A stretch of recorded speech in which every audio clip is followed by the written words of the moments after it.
Hello, my friends. Welcome back to another quiet story, a slow drift through the dust of time.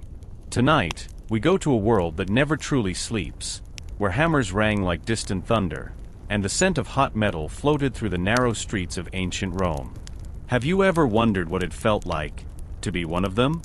Not a senator or a soldier, not a poet or a god, but one of those who made their world with their hands? To wake up to the hiss of the forge, to breathe in the smoke of iron and bronze, to live by the rhythm of a hammer? Tell me, where are you listening from tonight? What time is it where you are? I'd like to imagine, maybe you're somewhere far away, the light dim, your eyes heavy, and as you listen, we travel back together. To the time of Marcus Vettius, the craftsman. Marcus was no hero. He wasn't rich, nor powerful, nor especially clever. But he had hands, large, square, and scarred, and in the Roman world, hands like those were worth something. He lived in Ostia, the great port of Rome, where the sea brought everything: grain, oil, marble, slaves, rumors, gods. At dawn, the city still slept, but the craftsmen were already awake. Smoke rose from their quarter, a neighborhood near the river, where workshops leaned shoulder to shoulder, like weary men supporting one another. The air was heavy with heat and metal. The clang of a hammer struck the silence. Tang, tang, tang, slow and steady. That was Marcus. He had been working since before sunrise, the forge's glow breathing red on his arms. He shaped a curve of bronze into a clasp for a merchant's chest. The piece was small, but his concentration was total, as if the entire empire depended on this tiny shimmer of metal. Beside him, the coals burned like a living creature. A black cat, half wild, sat near the door, its eyes gleaming gold in the forge's light. It watched him work, still unblinking, as if guarding an ancient secret. The workshop smelled of iron, oil, and sweat. Hooks hung from the ceiling, tongs, chisels, hammers, and molds blackened by time. On the walls, soot made its own patterns, smoky ghosts of years gone by. Marcus's father had once worked here, and his father before him. The forge had been passed down like a curse, or a blessing, depending on the day. Outside, a cart rattled over the stones. Someone shouted, "Aqua! Aqua! Water for sale!" The city was waking. A potter opened his doors across the street, the sound of clay slapping against a wheel echoing faintly. The rhythm of the craftsman was the heartbeat of the town. In Rome itself, people boasted of marble palaces and gold statues, but all those things began here, in places like Marcus's forge, where no senator would ever step. He paused for a moment, wiping his face with the back of his arm. The sweat left a streak of ash across his skin. He looked at his hands, dark, calloused, rough. Once, when he was young, he had dreamed of being a soldier, like the ones who came to the harbor with scars and songs. But his mother had laughed and said, "You fight your own wars, Marcus, against the metal itself." And she was right. Every strike of the hammer was a battle. Every finished piece, a victory. A quiet one, but a victory nonetheless. He turned the bronze over, watching how it caught the light. For a moment, he thought he saw his reflection in it, distorted, wavering, almost unrecognizable. There was something about the metal that unsettled him tonight. It was too smooth, too alive. He frowned and placed it aside, reaching for another bar. That's when he heard the footsteps, slow, deliberate, stopping right at his door. A shadow fell across the floor. Marcus looked up. A man stood there, tall, cloaked, the edge of his toga embroidered with gold thread. A patrician. He should not have been in this part of town. The stranger's voice was calm, but it had that tone, the one of someone used to giving orders. "You are Marcus Vettius, the smith?" Marcus nodded cautiously. "I am." The man stepped inside, looking around the forge as if it were another world, one both beneath him and strangely fascinating. The flames danced in his eyes. "I was told," the patrician said, "that your work is precise, that you can make things others cannot." Marcus didn't reply immediately. Praise from such a man often came with a price. "What is it you need, Lord?" The patrician drew a small object from beneath his cloak, a medallion, broken clean in two. The bronze was blackened, engraved with symbols Marcus didn't recognize. "This," the man said softly, "was once an amulet. I need it remade, exactly as it was. No change, no addition." Marcus turned it in his hands. The edges were sharp, like it had been torn apart rather than cracked. The symbol on it, a coiled serpent around a flame, stirred something uneasy in him. He looked up, but the man's face was unreadable. "Can it be done?" Marcus hesitated. "Yes, it can. But it will take time." "You will have it by the next new moon," the man said, already turning to leave. "You will be paid well." He paused at the threshold, then added quietly, almost as if to himself, "Do not ask what it means. Just make it whole again." The door closed. Marcus stood there for a while, the forge crackling behind him. Outside, the sound of Ostia, carts, voices, waves, carried on as always. But in the quiet of his workshop, the amulet lay on the table, half in shadow, half in firelight. And the air felt suddenly heavier, as though something ancient had awakened. Morning in Ostia. The sun was still low, but already the heat pressed gently against the tiled roofs and narrow alleys. The city was stirring, shaking the sleep from its limbs. You could hear it, the shuffle of sandals on stone, the squeak of cartwheels, the calls of street vendors, the murmur of the Tiber flowing nearby, carrying silt and secrets toward the sea. Down by the lower quarter, where the craftsmen lived, smoke curled from the chimneys like gray ribbons. The air was thick with smells: burnt oil, wet clay, sawdust, wine, and the faint tang of iron. This was the street of the artisans, Vicus Artificum, though few ever called it that. To the rich, it was simply the dirty end of Ostia. But to Marcus Vettius, it was the center of the world. The street was alive long before the forum or the temples opened their gates. On one side, the potters were already at work, spinning their wheels, shaping the damp clay that squelched softly beneath their fingers. Their hands were pale from dust, their aprons caked in earth. From another shop came the deep thud of a carpenter's mallet.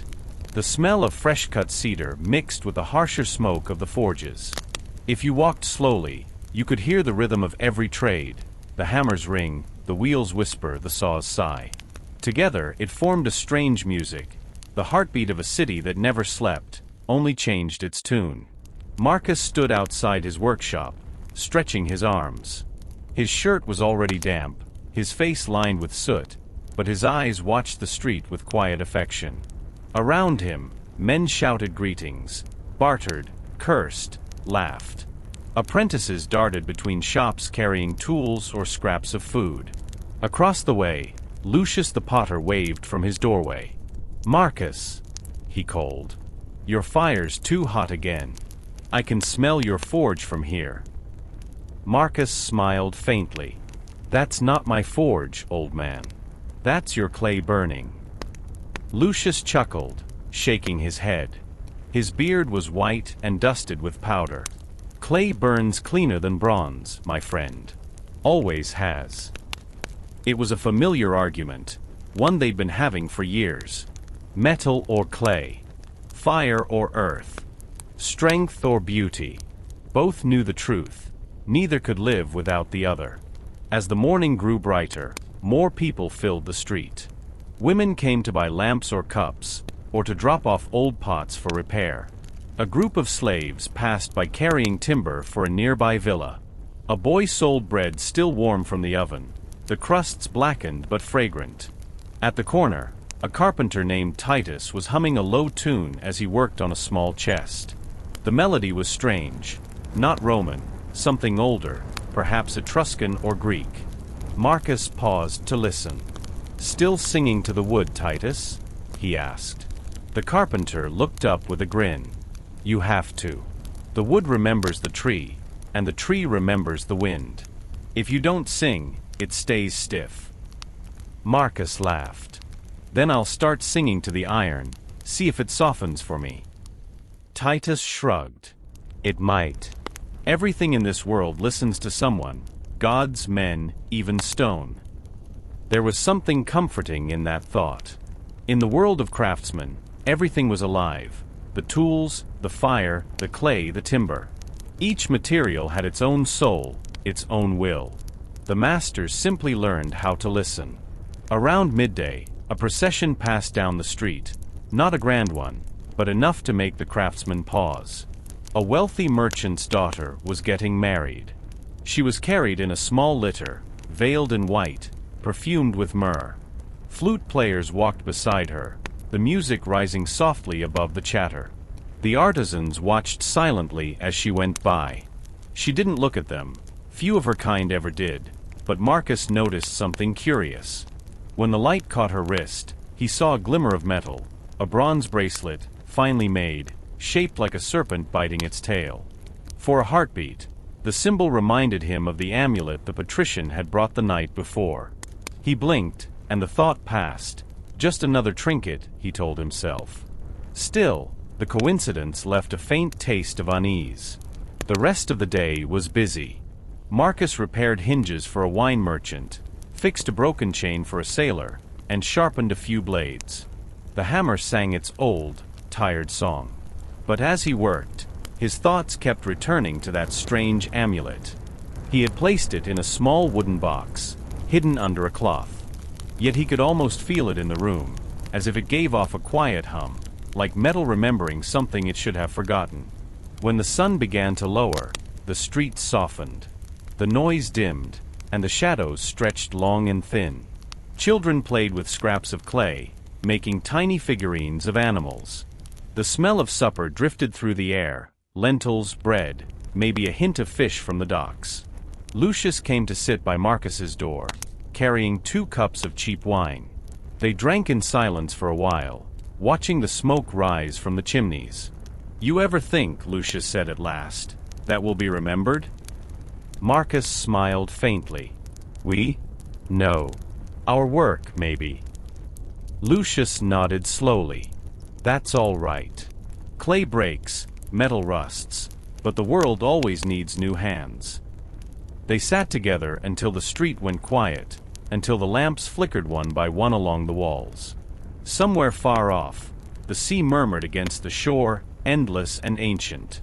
And in his forge, under the cooling ashes, the broken amulet waited, silent but not asleep.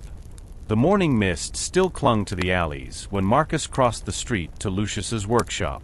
He carried with him a small jug of watered wine and a loaf of bread, the simplest of breakfasts, the kind that workers shared without thought. The smell of damp clay was heavy in the air, mingling with the faint smoke of last night's forges. Inside, Lucius was already at his wheel.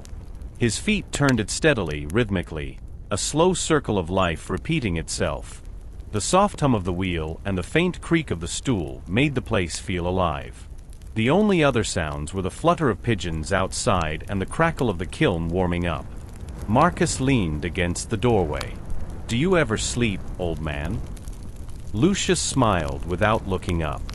His hands, large and cracked but gentle, shaped a mound of clay that slowly rose and curved like something breathing. "I'll have time to sleep when I'm in the ground," he said. "Until then, the gods gave me clay. And clay doesn't wait." Marcus stepped inside, brushing the dust from his tunic.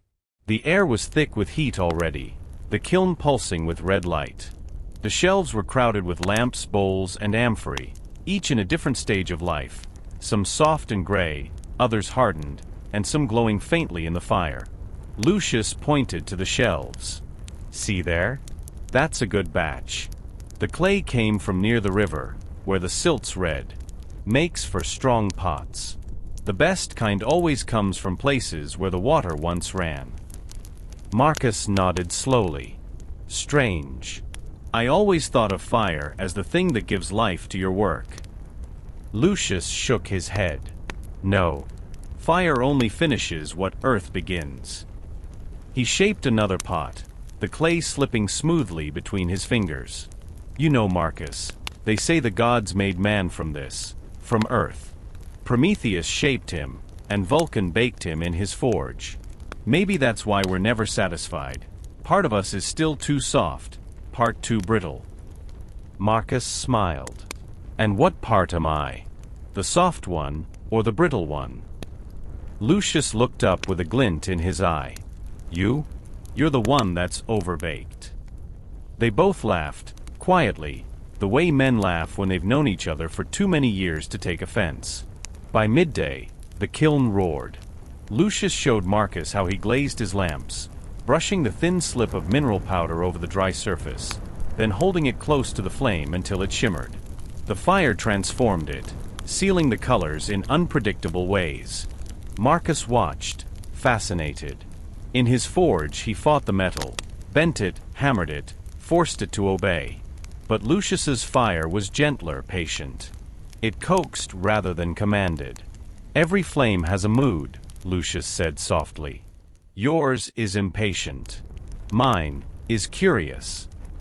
Outside, a boy passed by calling out prices for figs. A dog barked at the cartwheels. Life in the street went on, as eternal and indifferent as the Tiber's current. Marcus turned back to the kiln, his thoughts wandering to the amulet hidden in his forge. The strange symbols, the way it caught the light, it unsettled him still. He almost mentioned it, but stopped himself. There were things better left unspoken in a world where every god had ears. Instead, he asked, "Did you ever make something that frightened you, Lucius?" The old potter paused, wiping his hands. "Frightened me." He chuckled, but there was no mirth in it. "Yes. Once." He reached up to a high shelf and brought down a small lamp, crude, blackened, shaped like a human face. The features were twisted, melted as if they'd been caught mid-scream. "I made this during the fire in the market quarter," he said. "The flames were so strong that day, they melted everything. Even the clay screamed when it cracked. When I found this one, I couldn't tell if I'd made it or if it made itself." Marcus stared at the lamp. Its hollow eyes seemed almost alive in the light. "Why keep it?" Lucius set it gently back on the shelf. "To remember that fire isn't ours. We borrow it, like breath. It gives, but it also takes." As the day waned, they stepped outside. The sunlight was golden, dust dancing lazily in the air. The street was quieter now, children gone home, shutters half closed, dogs stretched out in patches of shade. Lucius leaned against his doorframe. "You ever think about leaving this place?" he asked. Marcus shrugged. "Sometimes. But where would I go? Rome's full of men who do what I do, only cheaper. Out in the countryside, no one needs bronze. Here, at least, I belong to something." Lucius nodded thoughtfully. "A street, a trade, a name. Maybe that's all any of us really have." The wind shifted then, carrying with it the salty tang of the sea, and beneath it, a strange faint smell. Like burned oil. Marcus frowned, turning toward his forge. "Do you smell that?" he asked. Lucius sniffed the air. "Aye. Something's burning." Marcus's heartbeat quickened. He hurried back across the street, his sandals scraping the cobbles. From the doorway of his workshop, he saw the coals still glowing, though he'd sworn he had doused them that morning. He stepped inside. The air shimmered with heat. And there on the workbench lay the amulet, its edges now fused together, as if it had been touched by invisible fire. For a long moment, Marcus simply stared at it. The serpent's shape was whole again, but its eye, once empty, now glowed faintly, like a coal that refused to die. He reached out, hesitated, then covered it quickly with a piece of cloth. Outside, Lucius called from across the street, "Everything all right?" Marcus swallowed. Yes. Just the fire misbehaving. But even as he said it, he could hear the faintest whisper from under the cloth. Not words, but something that sounded like a breath. The forge was silent. Yet the air trembled, and Marcus couldn't help but wonder whether, in mending the amulet, he had awakened something that had long been waiting to burn again. By the time dawn brushed the rooftops with pale gold, Marcus had not slept. He sat near the forge, staring at the covered amulet, its faint warmth pulsing through the cloth like the slow beat of a heart. Outside, the city began its daily song. Carts rolling, merchants shouting, the faint cries of seagulls drifting from a harbor. And beneath all that, the steady, confident rhythm of hammers and saws. The sound of wood being shaped. The sound of his friend Titus at work. Titus's workshop stood at the corner where the street of the artisans bent toward the docks. Unlike Marcus's forge, which glowed with heat and soot, Titus's place smelled of resin, sawdust, and linseed oil. The walls were lined with planks stacked neatly in rows, oak, pine, and cedar from distant provinces. Wood shavings covered the floor, curling like golden ribbons. When Marcus arrived, Titus was already at his bench, planing the surface of a long beam. Each stroke was slow, deliberate, and rhythmic. SHHHD, SHHHD, SHHHD. A sound almost hypnotic, like the sea breathing. "Still alive, I see," Titus said without looking up. "I thought your forge might have swallowed you whole." Marcus managed a tired grin. "Almost did." Titus wiped the sweat from his brow, his arms strong and streaked with sawdust. "You need air, my friend. Come, sit. I'll give you something to drink that won't make you see ghosts." He poured 2 cups of pasca, the sour wine of the working class. They sat by the open door, letting the morning breeze stir the dust between them. "You've been quiet lately," Titus said after a while. "Even for you." Marcus stared into his drink. "I've had a commission. Strange work." "Strange?" Titus raised an eyebrow. "You mean someone paid you on time?" Marcus chuckled softly. "Worse. Something I can't quite name." Titus leaned back, his chair creaking. "You've been spending too much time alone with fire. It whispers, you know. Makes a man hear things." Marcus looked up, meeting his friend's eyes. "Have you ever had the wood do that? Whisper?" Titus smiled faintly. "Always. That's how you know it's good wood. The bad kind stays silent. It's already dead." He stood, running his hand over a half-finished chest nearby. "This one's for a ship captain. Says he wants it to sing when the waves hit it. So I hum when I work. Not for me, for the wood. Helps it remember the sea." Marcus watched him closely. "You really believe that?" Titus shrugged. "I don't need to. It believes me." Outside, a group of laborers passed by carrying timbers toward the docks. The harbor was alive with noise, hammers echoing from the shipyards, ropes snapping taut, the smell of tar and salt thick in the air. Titus stepped into the sunlight, nodding toward the distant cranes. "See those men," he said. "They're building a merchant galley bound for Alexandria. Took me half a year just to cut the ribs for it. Every plank came from a tree that once grew under mountain snow. Now it'll sail where the sun never dies." Marcus followed his gaze, the ships like beasts sleeping in the harbor mist. And yet, when it breaks apart in a storm, no one will think of the man who carved its bones. Titus laughed, but softly. "That's the way of things, isn't it? We build, others forget." He picked up a small carving, a bird with its wings half spread. "But sometimes, Marcus, the wood remembers even when people don't. It keeps the marks of every hand that touched it." He handed the carving to Marcus. "Here. You look like you need something to remind you that not all fires burn." Marcus turned the small bird over in his hands. The grain of the wood shimmered faintly in the light, alive with quiet warmth. He tucked it into his belt, nodding. "Thank you." The day passed slowly. Marcus helped Titus shape the beams for a storage chest, the 2 men working side by side in silence.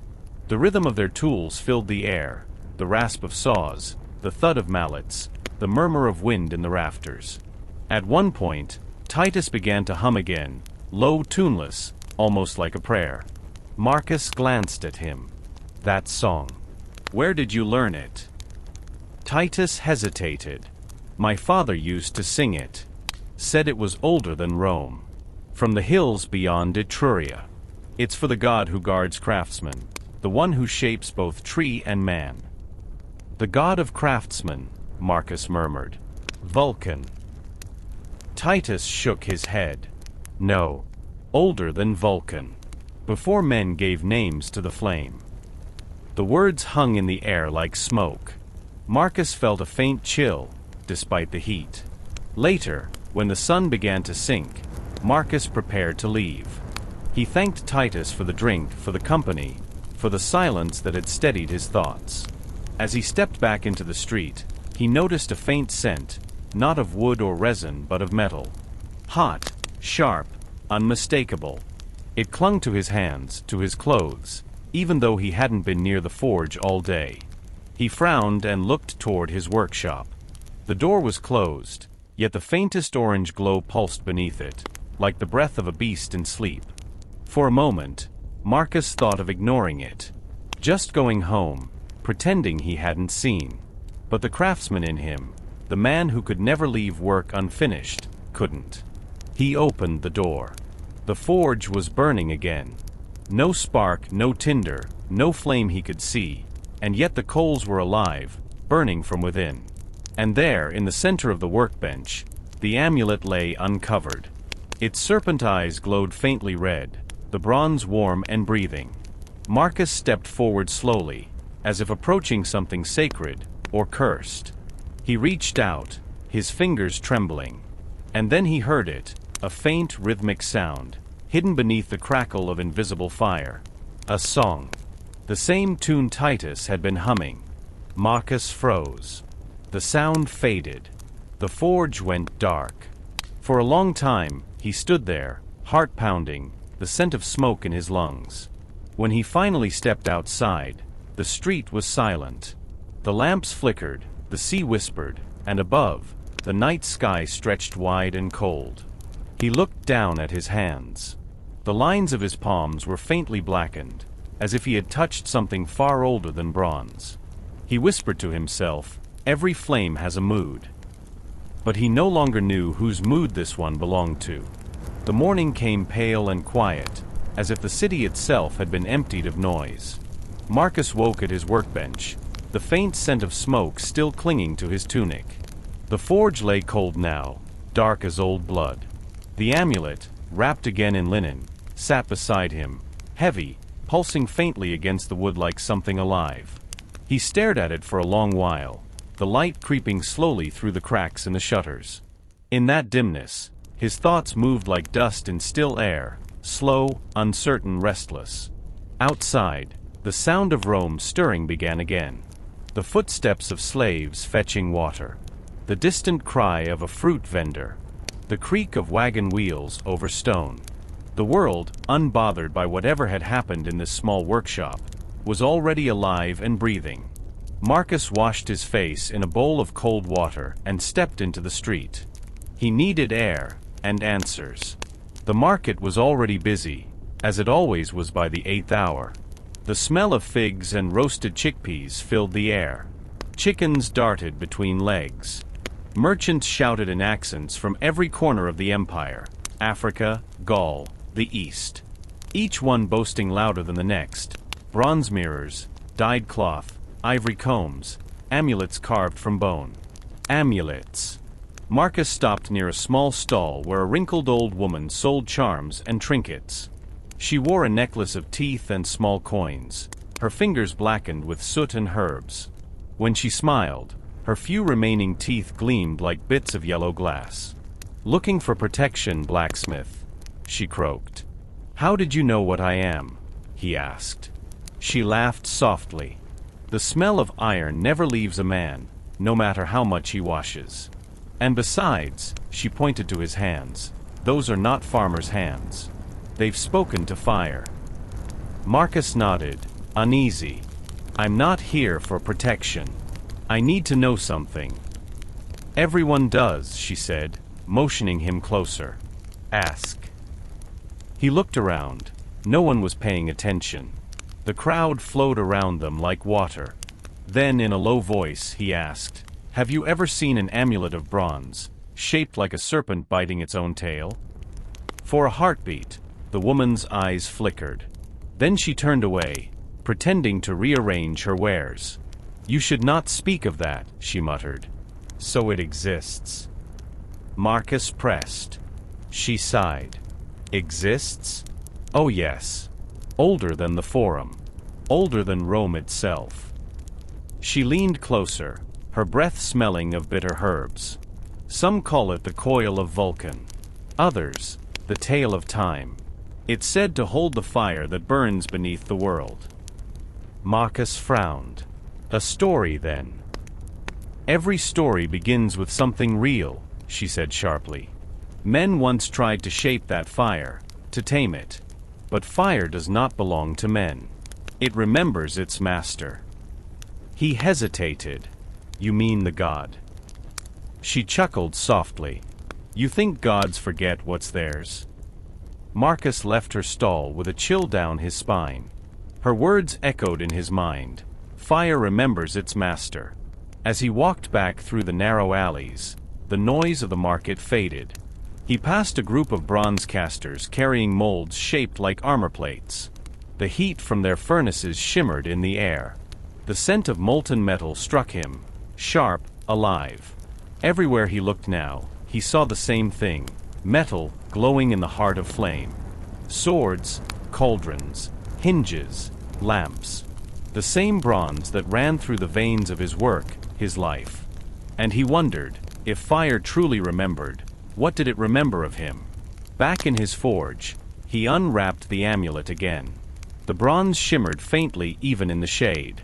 He turned it over in his hands, tracing the serpent's scales with his thumb. Then he noticed something he hadn't before, a tiny mark etched near the tail. A craftsman's stamp. A circle with a line through it, like a rising sun. He leaned closer, squinting, and suddenly felt a jolt of recognition.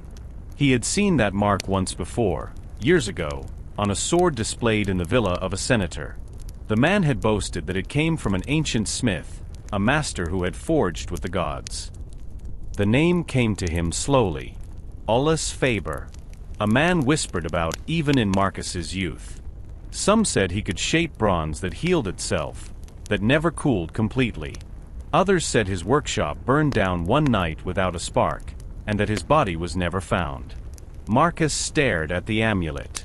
If it truly was the work of that vanished smith, how had it found its way here, centuries later, to his hands?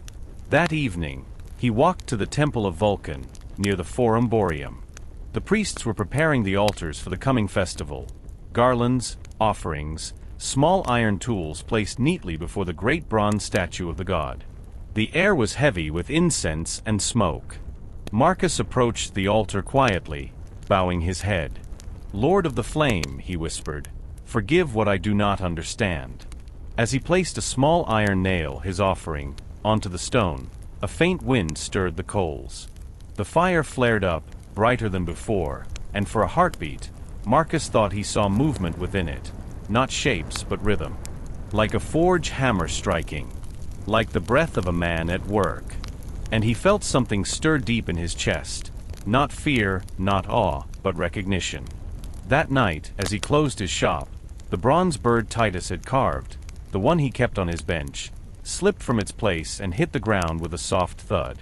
When Marcus bent to pick it up, he saw that its wings had bent slightly, not broken, as though it were made of something softer than wood. He touched it, and it was warm. The forge was cold, the night silent, but the warmth remained. He looked toward the amulet lying on the table. Its serpent eyes glowed faintly again. And this time, the air smelled not just of smoke, but of something older. Something buried deep beneath the city, waiting. The night stretched long and soundless. Marcus sat by the forge, staring at the serpent amulet. The faint glow from its bronze skin pulsed like a heartbeat, slow and steady, in perfect rhythm with his own. He felt neither fear nor calm, only a strange, heavy curiosity, as if the air itself was watching him. Sleep would not come, though the city outside had long gone quiet. Somewhere, a cart rattled on cobblestones. A dog barked, then silence again. The smell of the extinguished forge filled the air, ash, iron, oil. And beneath it, that same elusive scent he could not name, like rain on hot stone, or air before lightning. He poured himself a cup of wine, and began to think of the name that had returned to him. Olaus Faber, the lost smith. The man who, they said, could make bronze live. He remembered stories from his apprenticeship, whispered by old craftsmen after too much wine. How Olaus had once built a statue that moved on its own, bending its knees as if to bow before the gods.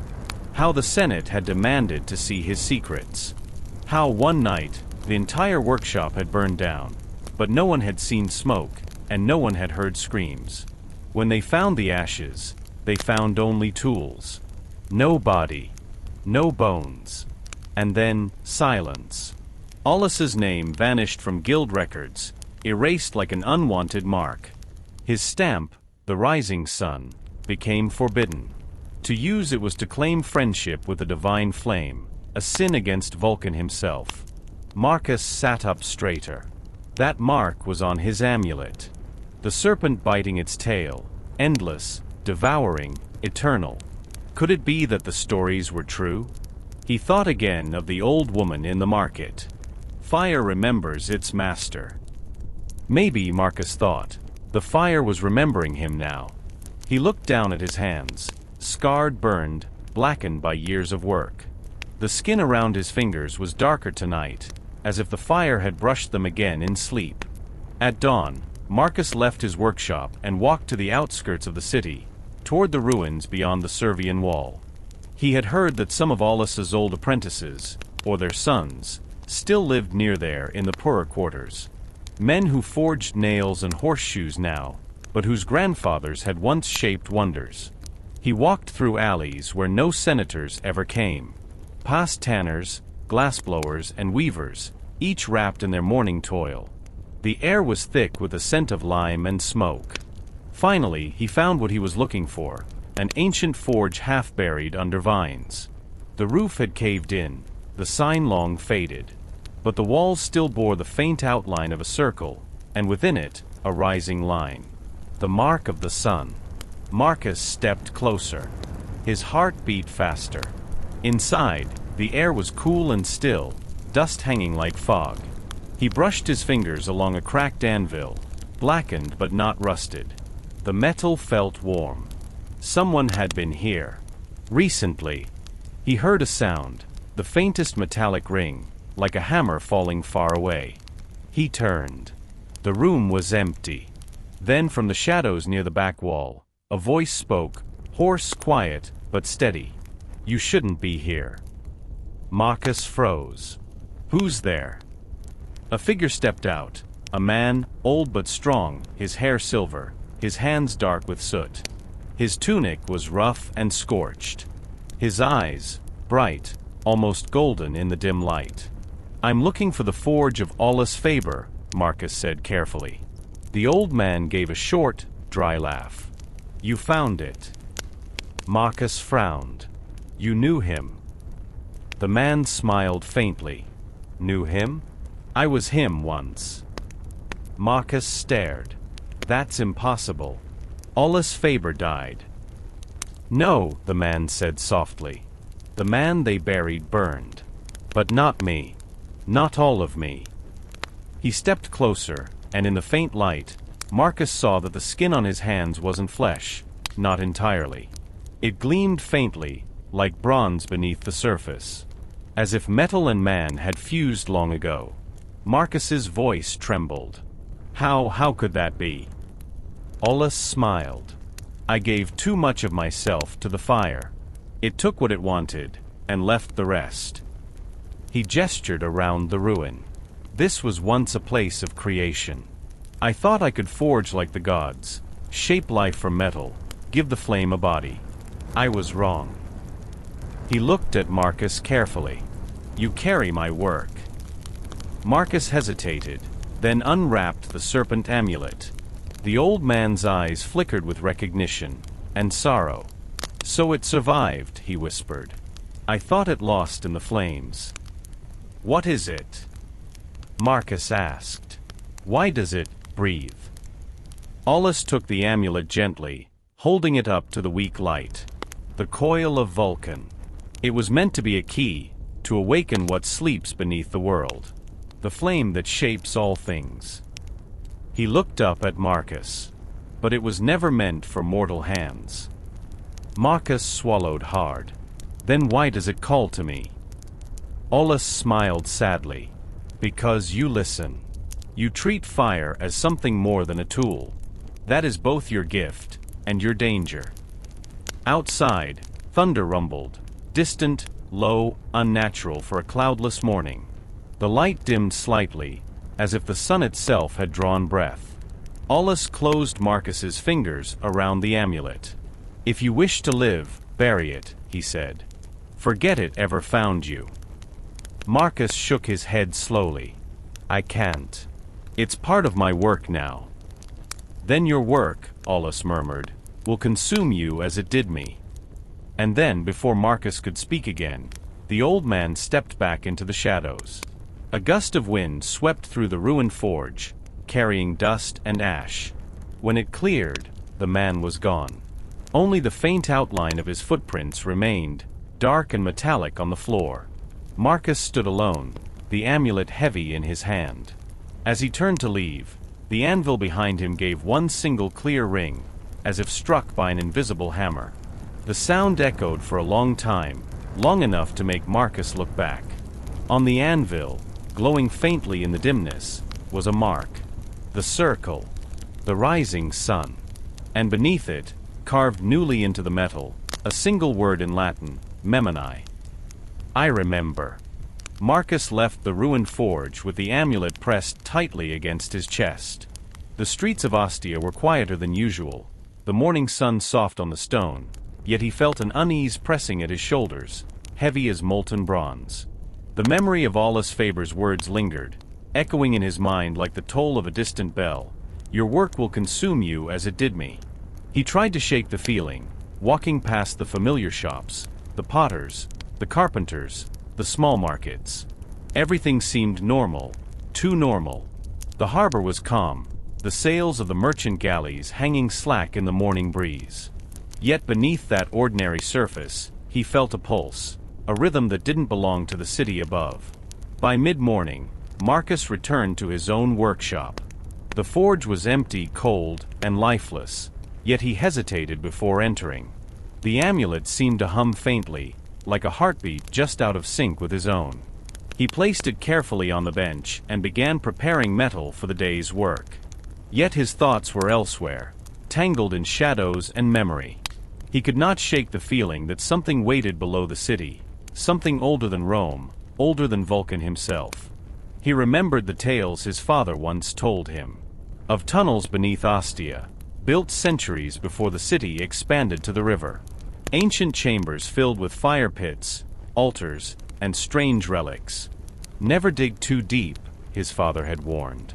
Some fires should sleep forever. Marcus knew he had to see for himself. The amulet called to him, tugging at the edges of his mind like smoke slipping through a crack. It whispered of heat and bronze, of hands shaping life from molten metal, of the faint, eternal song of fire. He left the street of the artisans, moving through narrow alleys and overgrown paths toward the older quarter of Ostia.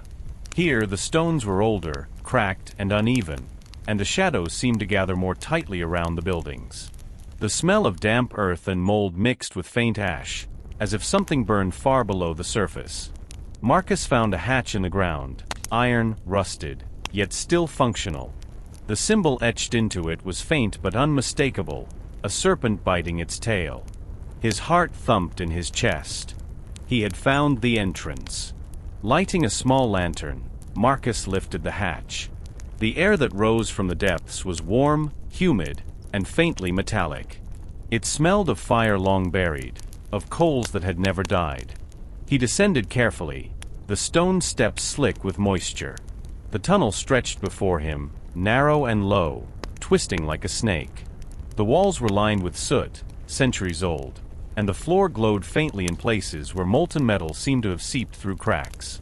A quiet humming filled the air. It was faint at first, almost imperceptible, but as Marcus walked deeper, it grew clearer, a rhythm like hammer strikes, slow and deliberate. He reached a chamber at last. The ceiling arched high above, blackened with smoke. In the center lay a massive forge, ancient and immense, yet untouched by time. The coals glowed with a life of their own, moving as if breathing. Around it, broken tools, fragments of bronze, and sculptures half-formed lay scattered. And there, at the center of it all, was the fire itself. Not a flame, not smoke, but a glowing mass of molten light, humming with power. Marcus realized, with a chill that ran down his spine, that this was the source of the amulet's call. The coil of Vulcan was connected to this fire, the fire that had shaped Aulus Faber, and now had awakened for him. He stepped closer. The heat was intense, yet it did not burn him. Instead, it seemed to recognize him, wrapping around his body like a living thing. The serpent amulet pulsed in his hand, vibrating in rhythm with the fire below. Marcus thought of Aulus's warning. Your work will consume you. Yet he could not turn away. The fire called to the craftsman within him, the man who had spent his life shaping bronze, bending metal to his will, coaxing life from lifeless matter. He knelt, placing the amulet on a stone pedestal near the forge. The bronze began to glow, the serpent twisting and uncoiling, as if alive.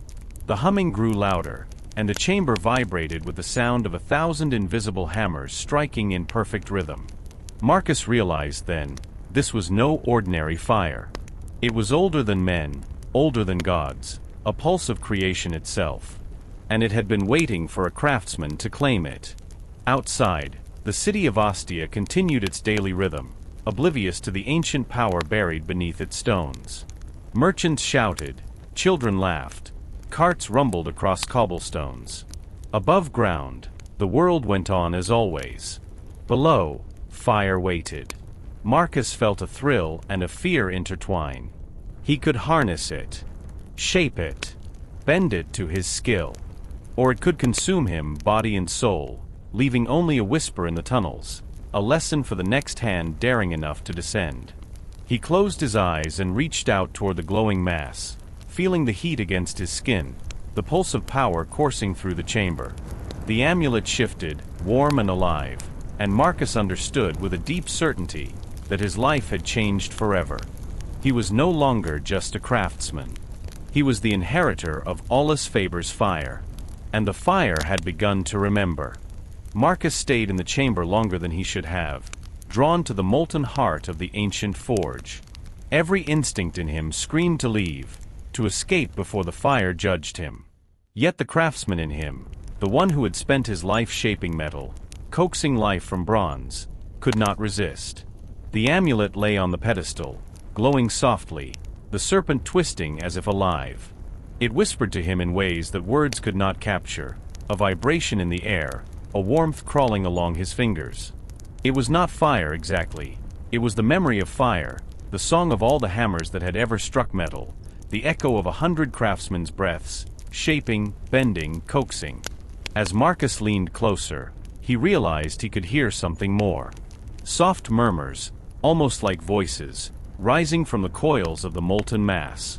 Not words, but patterns, a rhythm that spoke in syllables older than Latin, older than Rome, older than men. He traced a finger along the serpent's back, feeling the subtle rise and fall beneath the bronze. The whispers grew louder, weaving themselves into the rhythm of his heartbeat, into the pulsing life of the forge. Images flashed behind his eyes, hammers striking metal, sparks flying, bronze melting and cooling, hands shaping what seemed impossible. A figure appeared, tall, cloaked in shadows, wielding hammer and tongs. Aulus Faber, or something like him, older, ageless, watching, waiting. Marcus stepped back, yet the whispers followed. They spoke of creation, of fire, of the weight of bronze. They spoke of responsibility, of the danger of shaping what man was never meant to hold. Hours passed unnoticed. The city above changed as day became evening. Outside, Merchants closed stalls. Children returned home. The Tiber reflected the setting sun in streaks of gold and orange. Below, in the chamber, the fire pulsed like a living heart. Marcus touched the amulet again, and for a moment, the whispers became a song, soft, clear, almost mournful. It was a song of labor, of creation, of hands that had shaped bronze with care and reverence. It told him of the men who had built the temples, the forges, the ships, the tools of Rome. All forgotten, all buried in dust, yet remembered by the fire that had shaped them. The serpent uncoiled slowly, and Marcus felt a tug in his chest. It was not pulling him physically, but spiritually, an insistence, a claim, a demand. The fire wanted him to understand, to accept his place, to remember what Aulus had once known. He staggered back toward the chamber's entrance, gasping for air. The whispers continued, following him like shadows clinging to the walls. He realized then that the amulet was not merely a key, it was a bridge. Between man and fire, mortal and divine, past and present. A warning and an invitation all at once. Marcus sat on the stone steps, the amulet in his lap. He could feel the weight of centuries pressing against him. The memories of Aulus Faber, the long-lost master, infused the bronze with a sense of purpose, urgency, and danger. This was no ordinary work. This was something alive. Something eternal. The shadows in the chamber shifted. For the first time, Marcus sensed movement without seeing it.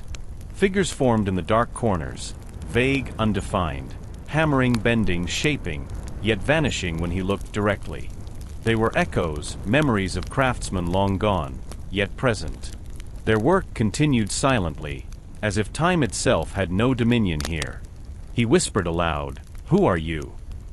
The whispers responded not with words, but with emotion, pride, sorrow, hope, caution. The fire had remembered them all, and now it remembered him.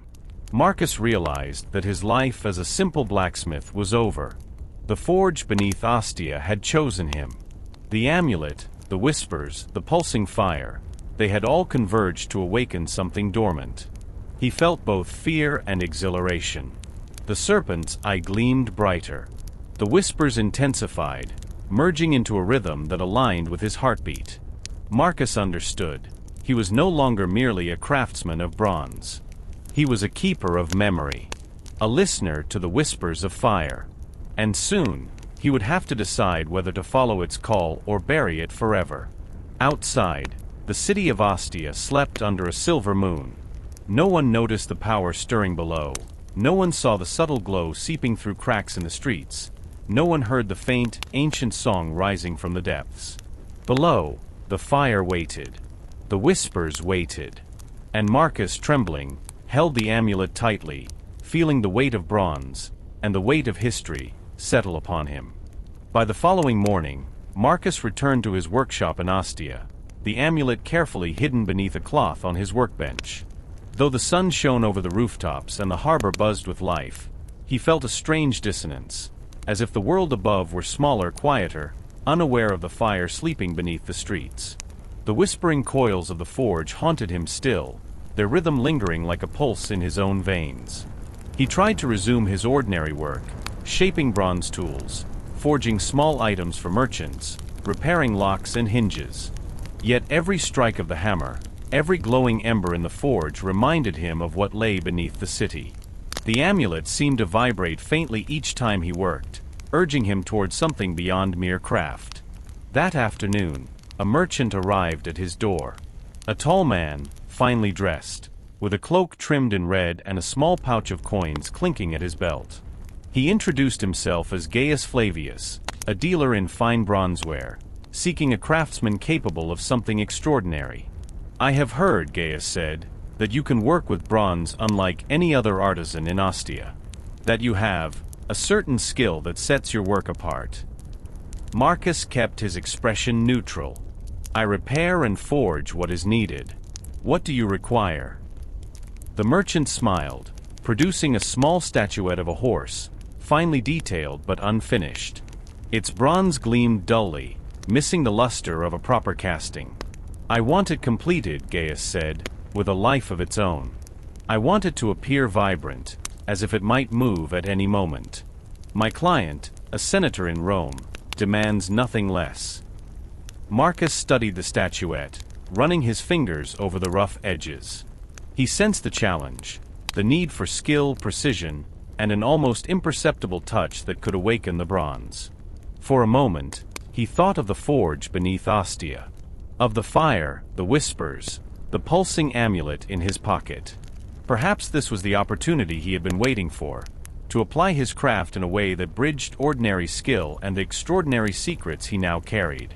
He accepted the commission. As the merchant departed, Marcus felt the amulet grow warmer in his pocket, as if sensing the direction of his intent. He placed the statuette on his workbench and began cleaning and polishing the bronze, preparing to shape it.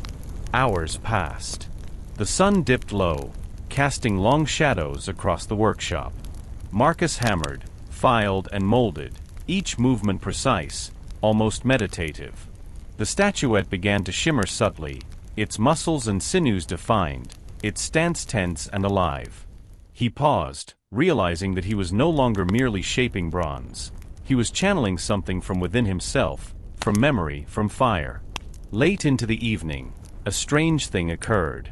As Marcus worked, the statuette twitched slightly, almost imperceptibly. He froze, eyes wide. The horse's head turned just enough to catch the lamplight in its eye. Marcus's heart raced.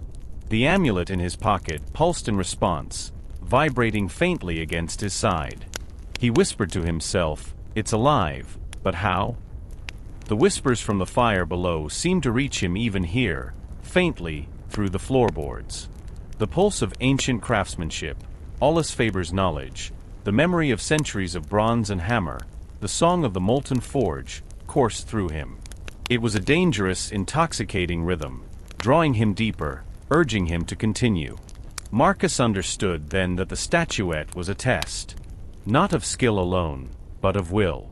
If he could awaken life in bronze without losing himself, he might walk the line between craft and creation. If not, he risked being consumed by the fire's memory, forever bound to its whispers. The night stretched on. The city outside slept, oblivious. The harbor's ships rocked gently in the moonlight, gulls were silent, and the streets were empty. Inside the workshop, Marcus hammered, whispered, and breathed with the statuette. By the time dawn approached, the bronze horse stood complete. Its stance was perfect, tense, ready to spring, muscles defined with lifelike precision. Marcus took a step back, exhausted, yet exhilarated. The amulet in his pocket had grown warm, almost hot, as if acknowledging his success.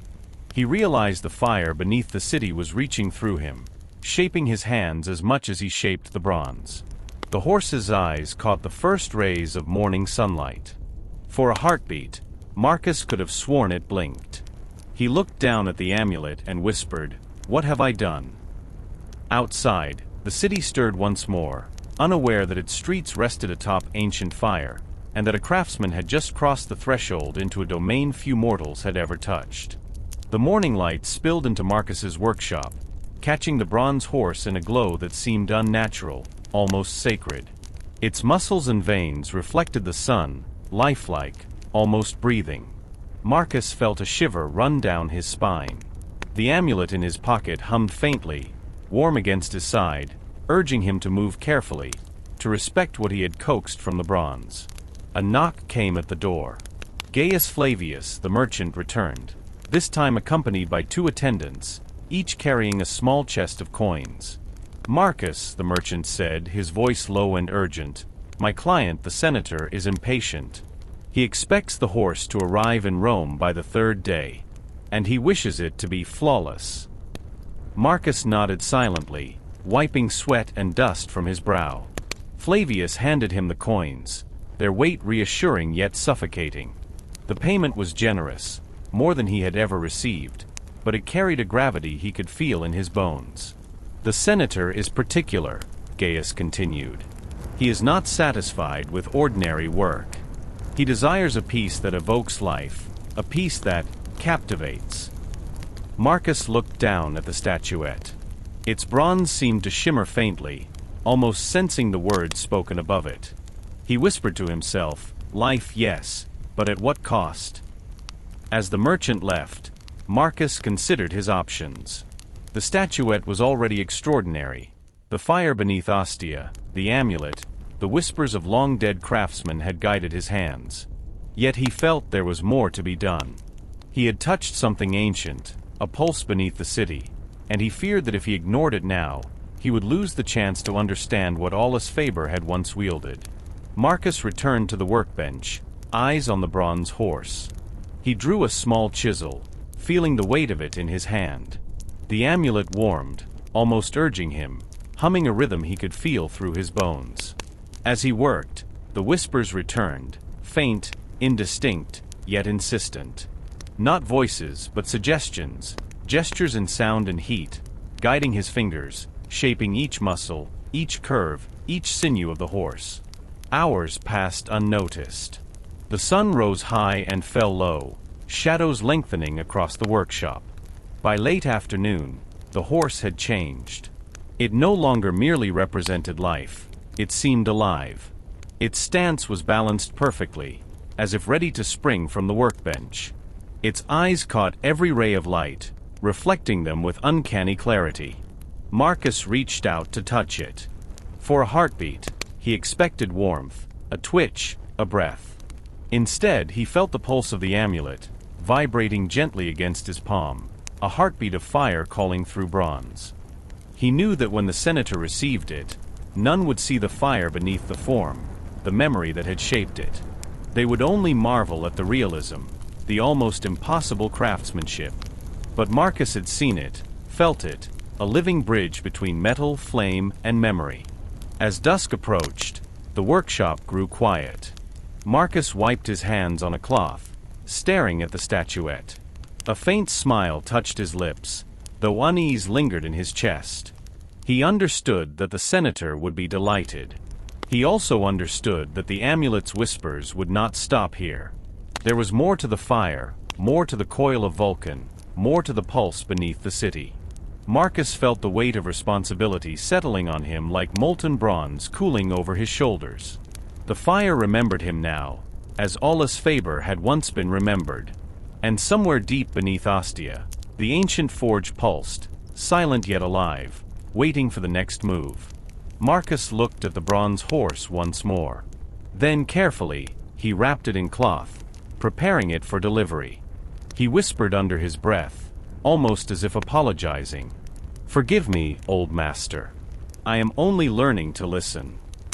Outside, the streets were quiet, but the air seemed charged.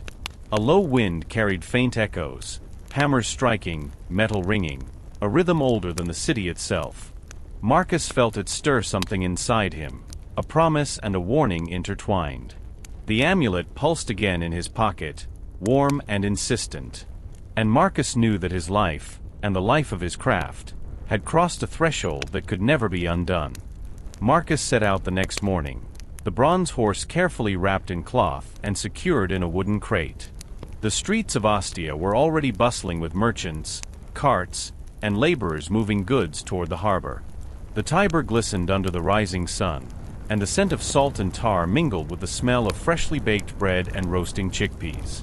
Yet beneath the ordinary sounds and smells, Marcus felt the pulse of the ancient fire, like a quiet drumbeat echoing from the city's depths, reminding him that the amulet in his pocket was never far from his thoughts.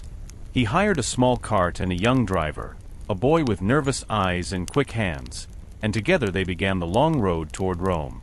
The journey took them along the coastal road, past olive groves and vineyards, the sea stretching endlessly to their left.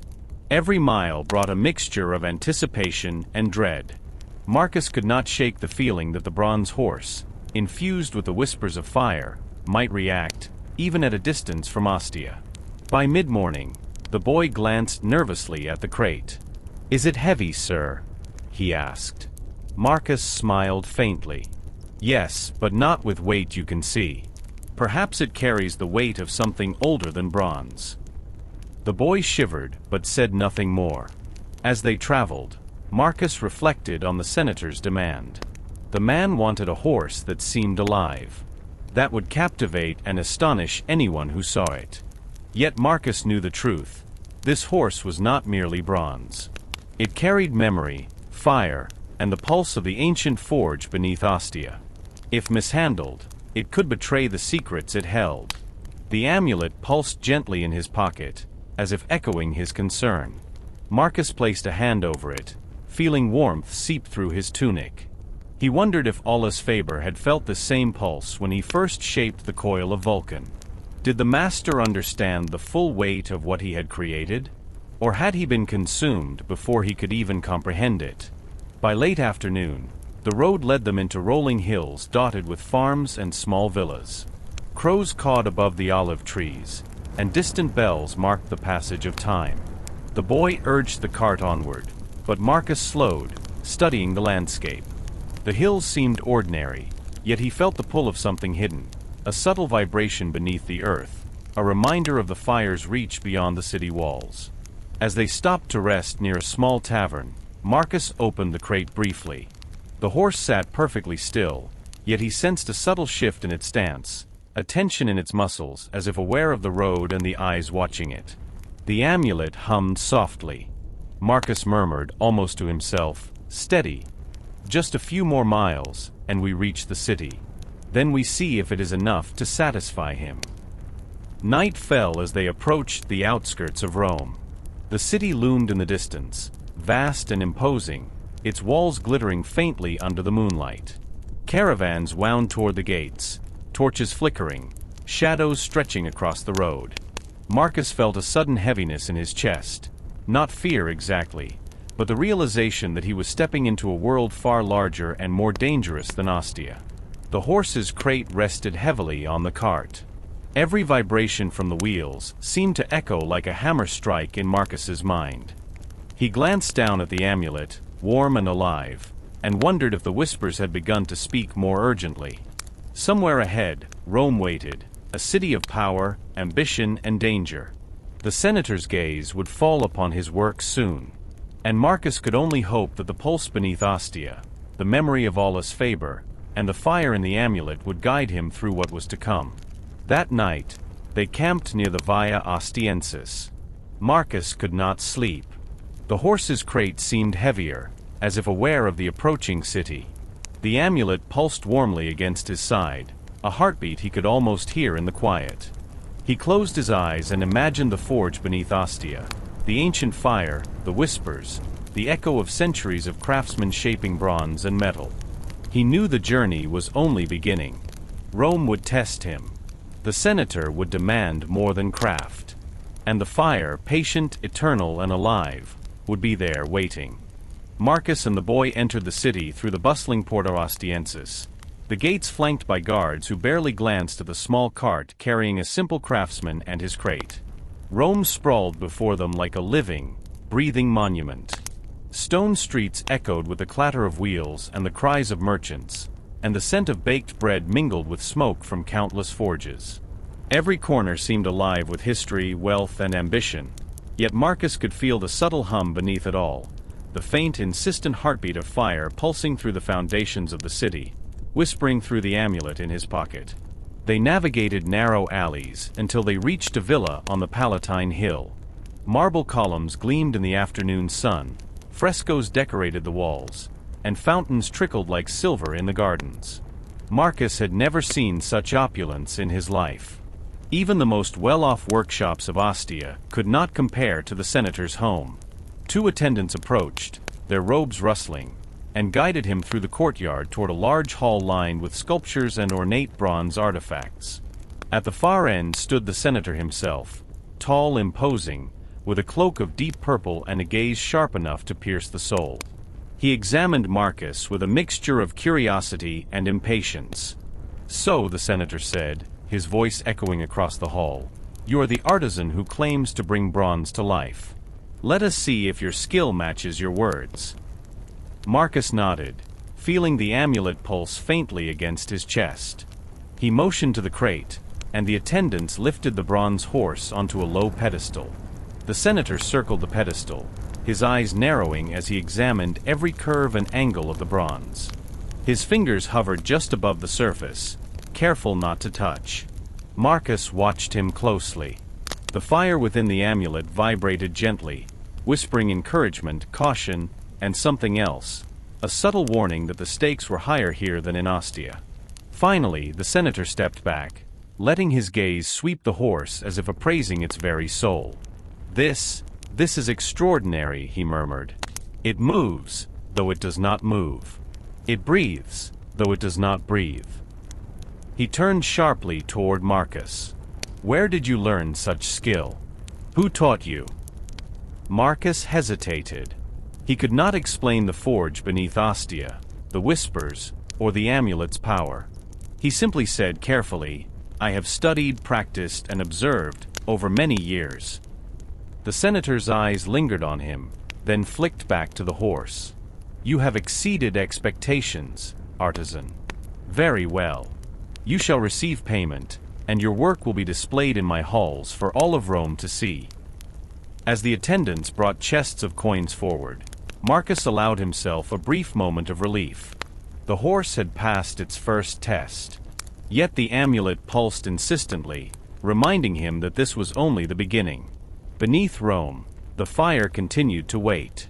Beneath the senator's villa, the city, and the roads that stretched beyond, it pulsed, patient, eternal, alive.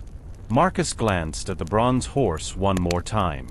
Its muscles gleamed faintly in the sunlight streaming through the windows. For a heartbeat, he could swear it shifted, just enough to acknowledge him. The whispers of fire, memory, and Aulus Faber's legacy seemed to move through the bronze and into him. He realized that the senator's villa, with all its grandeur, was now a new stage. A stage upon which the ancient fire might awaken fully. A stage where the choices he made could shape not only bronze but his own destiny. That evening, after the senator departed, Marcus lingered near the pedestal. The city beyond the villa hummed quietly under the twilight. Rome seemed immense, alive with ambition and power, but beneath its streets, the pulse of the forge whispered still. The amulet warmed against his chest. The whispers were clear now, patient, insistent, eternal. Marcus understood with sudden certainty. He was no longer merely a craftsman. He was a keeper of memory, a bridge between mortal hands and immortal fire. And the city of Rome, brilliant and indifferent above, would never know the depth stirring beneath its stones. The bronze horse, silent and still, gleamed in the fading light. But Marcus knew it would not remain still for long. Night descended over Rome like a velvet cloak, softening the sharp edges of the marble villas and quieting the bustling streets. Marcus remained in the senator's hall long after the attendants had left, the bronze horse gleaming faintly in the candlelight. The amulet hummed in his pocket, a low, insistent vibration that seemed almost alive, reminding him that the fire beneath Ostia and now beneath Rome was never truly dormant. He moved cautiously around the pedestal, running his fingers lightly over the polished bronze. The statuette radiated an energy he could not define, warmth, memory, life. Each curve, each sinew, each twist of muscle seemed deliberately designed not only to imitate nature, but to hold within it a pulse of something greater. The whispers that had guided him at the forge beneath Ostia now threaded through the villa, subtle and urgent, a language older than any Roman tongue. Marcus could not sleep. He wandered the hallways, lantern in hand, each shadow stretching and bending with the flickering light. The villa was silent, yet the city beyond whispered faintly. The distant clatter of carts, the occasional bark of a dog, the soft lapping of the Tiber against its banks. Beneath it all, a hum vibrated through the stones, through the floor, and through Marcus himself. It was the pulse of fire, patient and eternal, stirring beneath the city, and it carried with it a memory that demanded attention. He stopped near a window, gazing down at the streets of Rome. The city slept indifferent, unaware that its foundations were alive with ancient fire and echoes of craftsmen long gone. Marcus placed a hand over the amulet, feeling warmth seep through his tunic and into his chest. It was insistent now, almost like a voice. Move, shape, awaken. Marcus returned to the bronze horse, studying it carefully. Its stance seemed slightly altered, a subtle tension in the muscles, as if it had shifted imperceptibly while he had been away. He swallowed, heart racing. Was it imagination? Or had the whispers of the forge traveled through the amulet to this bronze, urging it toward life? He could hear faint sounds now, almost imperceptible, the scratch of metal on metal, a rhythm that mirrored the pulse of the amulet. The whispers grew louder in his mind, forming patterns he could almost understand. Hands shaping bronze, hammers striking, fire breathing. Centuries of craftsmen condensed into a single persistent rhythm. And at the center of it all Faber's presence, patient and silent, guiding him. The night deepened. Marcus placed the horse carefully on a low platform in the center of the hall. The amulet pulsed violently, and for a moment he felt a current of heat rush through his veins, as if the fire beneath the city had reached up to him directly. The bronze trembled faintly, and he could see the faintest shimmer of movement in its eyes. It was alive.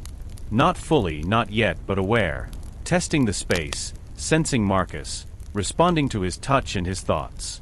He whispered under his breath, "Steady, steady, you are mine to guide." The words seemed to calm the whispers, forming a harmony between the fire's memory and his own intent. For a heartbeat, Marcus understood the magnitude of what he had awakened, a pulse of creation, tempered by skill, choice, and reverence. Hours passed, the candles burning low, shadows merging into darkness. Marcus sat beside the horse, listening to the faint hum of the amulet, the whispers threading through his mind. He understood now that this night was only the beginning. The horse, the amulet, the fire beneath the city, all were part of a larger design, one that spanned centuries and bound him to a path he could not yet see fully. Outside, Rome slept. Inside, the whispers grew more insistent, as if calling him toward action. The amulet pulsed warmly against his chest, urging, guiding, reminding him that the fire beneath the city, patient and eternal, had chosen him. And Marcus knew that the night would not end without a decision, a movement, a step into the unknown. He looked at the bronze horse, its muscles tense, its form almost living in the candlelight. And he understood, he was no longer merely a craftsman. He was the conduit, the keeper, the bridge between mortal hands and immortal fire. The whispers were waiting. The fire was awake. And the city above, oblivious, continued to breathe. As dawn crept over Rome, pale light spilling across marble columns and garden fountains, Marcus remained in the senator's hall. The bronze horse stood at the center, its form perfect, its sinews taut, as if frozen mid-motion. Yet Marcus could feel it, a subtle vibration, a heartbeat that did not belong to metal alone. The amulet in his pocket pulsed in response, warm and insistent, urging him toward action, toward understanding. He knelt beside the horse, studying the details he had forged with his own hands. The muscle lines, the tension in the hooves, the tilt of the head, each curve was deliberate, imbued with intention, yet now he sensed a presence within the bronze. It was testing him, just as he had unknowingly tested the fire beneath Ostia. The whispers returned, faint but insistent, threading through his mind like the echo of a hammer striking bronze centuries ago. Marcus remembered the words of Faber, "The fire will consume you if you are unworthy. But if you listen, it will reveal itself." He drew a deep breath, placing both hands on the horse. The amulet grew warm, almost hot, vibrating against his chest. He closed his eyes and focused, imagining the rhythm of the forge, the pulse of molten bronze, the whispers of craftsmen long gone. The horse's eyes, dark and polished, seemed to glimmer faintly, catching the first light of morning. Then, imperceptibly at first, the horse shifted. Its front hooves pressed harder against the pedestal. The muscles under its polished bronze trembled. Marcus felt the heat of the amulet seep into his hands, guiding him, merging his intent with the rhythm of the whispers. The first test had begun. Hours passed. Marcus worked in silence, eyes half closed, guided not by sight but by touch, by feeling the pulse of fire and memory flowing through the amulet and into the bronze. The horse's stance became fluid, more natural, almost as if it were alive beneath the polished surface. Every adjustment, every hammer strike, every filing of edges was informed by the whispers, the rhythm of the forge reaching through centuries, shaping him as much as he shaped the bronze. Sweat dripped down his brow, but Marcus did not pause. The whispers spoke more clearly now, offering suggestions, subtle guidance, caution. They spoke of balance, of tension, of life. Not a simple imitation, but something more profound, something beyond mortal craft. When he finally stepped back, the horse seemed transformed.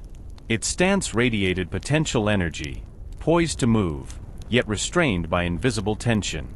The bronze shimmered faintly in the morning light, veins and sinews appearing almost organic. Marcus realized then that the whispers were quieting, satisfied with his work. The fire had accepted his effort, acknowledging that he had understood, at least in part, the secret rhythm of creation. Yet relief was fleeting.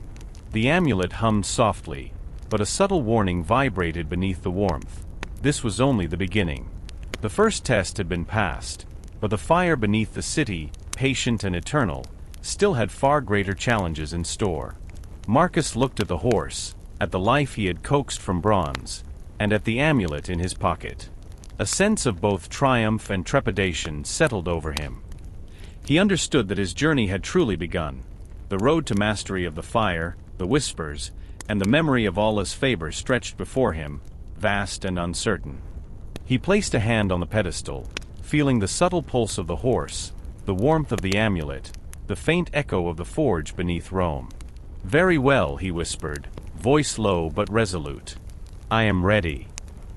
Outside, the city continued its rhythm, oblivious to the ancient pulse stirring beneath the streets.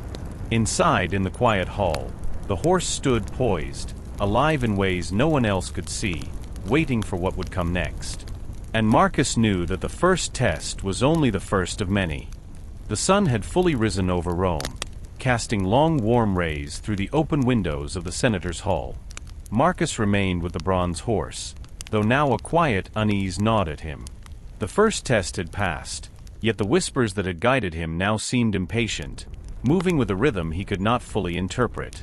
The amulet pulsed gently in his pocket, a heartbeat he could feel in his chest, reminding him that the fire beneath the city had far more to reveal, or demand. He stepped back, running a hand through his hair, and allowed his eyes to wander over the hall.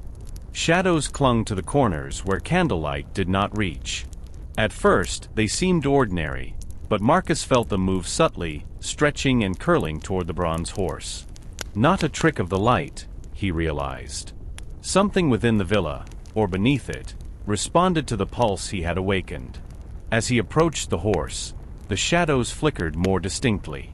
Figures, faint and indistinct, moved in the periphery of his vision. He blinked, and they vanished, only to reappear moments later in different corners of the hall. The whispers grew louder, clearer, threading through the shadows, shaping them, calling to him with a language older than Rome itself. It was no longer a simple test of skill. It was a test of awareness, of perception, of the ability to sense life where others could see only bronze. Marcus placed his hands lightly on the horse again, feeling the warmth of the amulet press against him. The shadows pulsed with the same rhythm as the fire beneath Ostia, as if drawn by the same ancient heartbeat. He realized, with a mixture of awe and fear, that the whispers were guiding him not only in craft but in understanding the presence that now surrounded him. The figures in the shadows grew more defined. Not fully human, yet not entirely abstract, they flickered in and out of clarity, artisans of the past, echoing movements of hammering, filing, shaping bronze. They worked silently, their gestures precise, their forms shimmering with energy. Marcus understood then that these were memories of craftsmen, echoes preserved by the pulse of the fire and the amulet, witnesses of creation that transcended time. A low hum filled the hall, vibrating through the marble floors and walls. Marcus could feel it in his bones, a deep resonance that made every hair on his arms rise. He whispered, almost instinctively, "I see you. I hear you. I understand." The shadows paused, as if acknowledging his words, their movements slowing, aligning with the pulse of the amulet and the bronze horse. Hours passed in this quiet communion. Marcus worked subtly, adjusting the horse's stance, refining curves, breathing life into the bronze under the watchful eyes of these unseen artisans. Each touch, each tap of his tools, was informed by the rhythm of the whispers, the pulse of fire, and the memory of centuries of craftsmanship. He felt his own hands guided by forces he could neither fully explain nor resist. By the time night approached, the shadows had begun to retreat, coiling into the corners, leaving only the faintest glow along the edges of the hall. The bronze horse now seemed to hold not only life but memory, history, and intent within its polished form. Marcus felt a surge of both triumph and dread. He had passed another trial, yet the fire, the whispers, and the shadows hinted at far greater challenges ahead. He placed a hand over the amulet, feeling its warmth pulsing in time with the horse, the shadows, and the echoes of artisans long gone. The city outside slept, indifferent to the ancient forces moving beneath its foundations. Marcus understood with absolute clarity that he was no longer merely a craftsman. He was a participant in something far older, far deeper, a living bridge between mortal hands and eternal fire. And as the last rays of the sun vanished beyond Rome, the whispers softened, but their rhythm lingered, a promise and a warning intertwined. The fire beneath the city waited. The shadows watched.